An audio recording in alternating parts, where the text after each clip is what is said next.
భారత్ అంటే స్టార్టప్స్ కు care of. 100కు పైగా యూనికార్న్స్, 1,50,000కు పైగా కేంద్రం గుర్తింపు పొందిన స్టార్టప్స్. గ్లోబల్ గా అమెరికా, చైనా తర్వాత 3వ అతిపెద్ద స్టార్టప్ హబ్ గా భారత్. ఇదంతా నాణానికి ఓవైపు.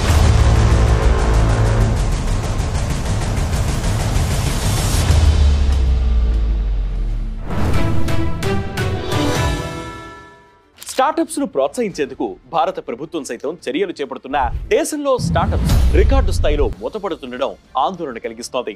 ఈ ఏడాదిలో ఇప్పటివరకు 11,223 స్టార్టప్స్ మూతపడినట్లు ఫైనాన్షియల్ ఎక్స్ప్రెస్ కథనం పేర్కొంది. 2024తో పోల్చితే ఇది 30% ఎక్కువ. 2024లో 8,649 స్టార్టప్స్ క్లోజ్ అయ్యాయి. ఇక ఈ ఏడాది ముగిసే నాటికి ఈ కౌంట్ మరింత పెరిగే అవకాశం ఉంది. layoffs.fia డేటా ప్రకారం Hike, Beepkart, Astra, OHM mobility, code parrot, Blip, Subtl AI, ఓటీపై, లాగ్9 మెటీరియల్, ANS కామర్స్ వంటి స్టార్టప్స్ ఈ ఏడాది క్లోజ్ అయ్యాయి. మూతపడిన స్టార్టప్స్ లో 5,776 కంపెనీలు B2C ఈ-కామర్స్ కేటగిరీకి చెందినవే. ఇక ఆ తర్వాత స్థానంలో ఎంటర్ప్రైజ్ సాఫ్ట్వేర్ విభాగంలో 4,174 కంపెనీలు, సాఫ్ట్వేర్ యాజ్ ఎ సర్వీస్ కు సంబంధించి 2,785 సంస్థలు దివాళా తీశాయి. సుస్థిరమైన బిజినెస్ మోడల్స్ ను బిల్డ్ చేసుకోలేకపోవడం, కొత్త కస్టమర్లను ఆకట్టుకునేందుకు ఎక్కువగా ఖర్చు చేయాల్సి వస్తుండడం, కంపెనీకి రెవెన్యూ వచ్చే మార్గాలు పరిమితంగా ఉండడం, ఫండింగ్ రావడంలో సవాళ్లు, మార్కెట్లో ఆ కంపెనీల ప్రొడక్ట్ కు తగిన డిమాండ్ ఏర్పడలేకపోవడం వంటివి ఈ స్టార్టప్స్ మూతపడడానికి ప్రధాన కారణాలని విశ్లేషకులు చెబుతున్నారు. ఈ ప్రభావం ఎక్కువగా ఈ-కామర్స్ రంగం మీద పడింది. ఒకప్పుడు స్టార్టప్ భూమిలో సెంటర్ ఆఫ్ అట్రాక్షన్ గా ఈ విభాగంలోనే ఈ ఏడాది ఏకంగా 5,776 కంపెనీలు మూతపడ్డాయి.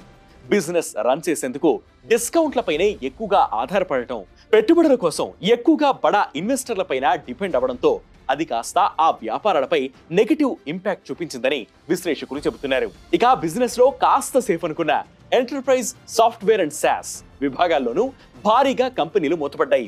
కార్పొరేట్ టెక్ బడ్జెట్ సరిపడా లేకపోవడంతో పైలట్ ప్రాజెక్టులను సస్టైనబుల్ కాంట్రాక్ట్స్ గా తీర్చిదిద్దడంలో సంస్థలకు సవాళ్లు ఎదురవుతున్నాయి. కంపెనీలు మూతపడ్డానికి ఇదొక ప్రధాన కారణమని విశ్లేషకులు చెబుతున్నారు. ఈ ఏడాదిలో ఎంటర్ప్రైజ్ సాఫ్ట్వేర్ లో 4,174 కంపెనీలు, SaaS లో 2,785 స్టార్టప్స్ క్లోజ్ అయ్యాయి. వెంచర్ క్యాపిటలిస్టుల నుంచి ఫండింగ్ రావడం కూడా ఇప్పుడు స్టార్టప్ ఫౌండర్లకు సవాలుగా మారింది.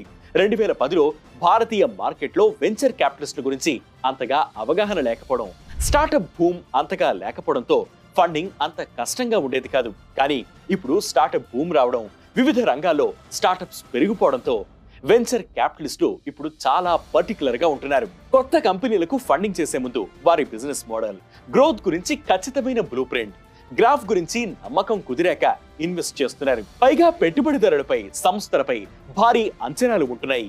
ఈ క్రమంలో వాటిని చేరుకునేందుకు మార్కెట్లో తమ ప్రొడక్ట్ కు తగిన డిమాండ్ ను ఏర్పరచుకునే క్రమంలో కంపెనీలు ఒత్తిడికి గురవుతున్నాయి. ఇక ఫ్యాషన్ టెక్ రంగంలో 840 స్టార్టప్స్, HR టెక్ రంగంలో 846, ఎడ్యుకేషన్ IT రంగంలో 549 సంస్థలు ఈ ఏడాది మూతపడ్డాయి.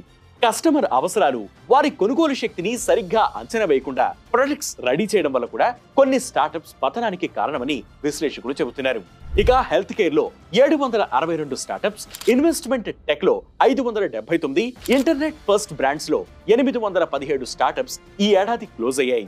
Health care, education and financial services లోని స్టార్టప్స్ కు లీగల్ గా, రూల్స్ పరంగా సవాళ్లు ఉండడం భారంగా మారింది. ఇలా వివిధ కారణాలు ఉన్నా ఓవరాల్ గా స్టార్టప్స్ మూతపడుతుండడంలో ఉన్న కామన్ పాయింట్ వాటి ప్రొడక్ట్స్ కు సరైన మార్కెట్ డిమాండ్ ఏర్పాటు కాకపోవడమే. ప్రస్తుతం డిమాండ్ ఉంది కదా అని చాలా కంపెనీల ఫౌండర్లు ప్రొడక్ట్స్ బిల్డ్ చేసేందుకు ప్రయత్నిస్తున్నారని, అయితే దాని ఫ్యూచర్ ఏంటి, దానికయ్యే ఖర్చంత, స్థిరమైన గ్రోత్ ఉంటుందా, ఉండాలంటే ఏం చేయాలి మొదలైన అంశాలపై సరైన అంచనా లేకుండానే ప్రొసీడ్ అవుతున్నారని బిజినెస్ ఎక్స్పర్ట్స్ చెబుతున్నారు. మార్కెట్ డిమాండ్ ఏర్పాటు చేసుకుని ఫైనాన్షియల్ డిసిప్లిన్ మెయింటైన్ చేస్తూ సంస్థ నిర్వహణలో పాటించాల్సిన రూల్స్, ప్రామాణికాలన్నీ పాటిస్తూ ఉంటే ఈ కంపెనీలు డీలా పడకుండా గ్రోత్ నమోదు చేసే అవకాశాలు ఎక్కువ ఉంటాయని అంటున్నారు. ప్రస్తుత పరిస్థితులు దేశంలోని స్టార్టప్ ఎకోసిస్టమ్ కు ఓ ప్రక్షాళన లాంటిదని అభిప్రాయపడుతున్నారు. మరి ఈ డౌన్ఫాల్ ట్రెండ్ నుంచి స్టార్టప్స్ బయటపడతాయా? గ్లోబల్ స్టార్టప్ హబ్ గా భారత్ మళ్ళీ కంబ్యాక్ ఇస్తుందా అనేది తెలియాలంటే మరికొంతకాలం వేచి చూడాల్సిందే.